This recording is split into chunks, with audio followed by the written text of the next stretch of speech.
À Marseille, les proches et la famille d'une jeune femme de 20 ans qui a disparu depuis le 7 mai dernier restent mobilisés. Cette jeune fille qui a disparu il y a 9 mois, c'est Fatima.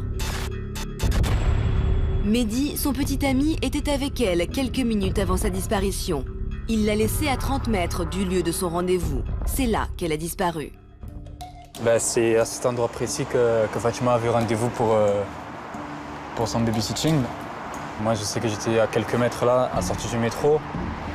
Et j'ai l'impression que c'était encore hier, même si ça fait 9 mois. J'ai l'impression que c'était hier où je lui disais à tout à l'heure, et puis elle est sortie du métro, moi je suis remonté dans le métro. On essaie d'imaginer comment ça a pu se passer, par quel chemin elle a pu partir.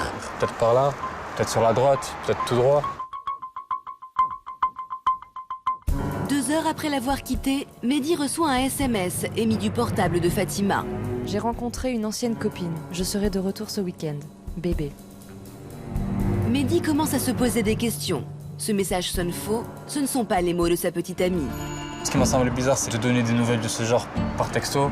En général, on s'appelle. Et puis le fait de dire qu'elle serait de retour le week-end, alors qu'on était mercredi, en milieu de semaine, c'était impossible. C'était impossible qu'elle parte comme ça, quoi, un week-end, sans donner de nouvelles, c'est impossible.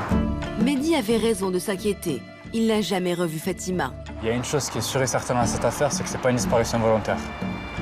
Et ça, j'en suis persuadé, on ne pourra jamais me faire changer d'avis. Mehdi est persuadé que Fatima a été enlevée ce jour-là. Il n'arrive toujours pas à se pardonner de ne pas l'avoir accompagnée à son rendez-vous. C'est souvent que je me dis que si je serais venu jusqu'ici avec elle, ça serait sûrement pas elle. Qu'elle serait toujours avec nous. Enfin, on souffre tous les jours, chaque instant.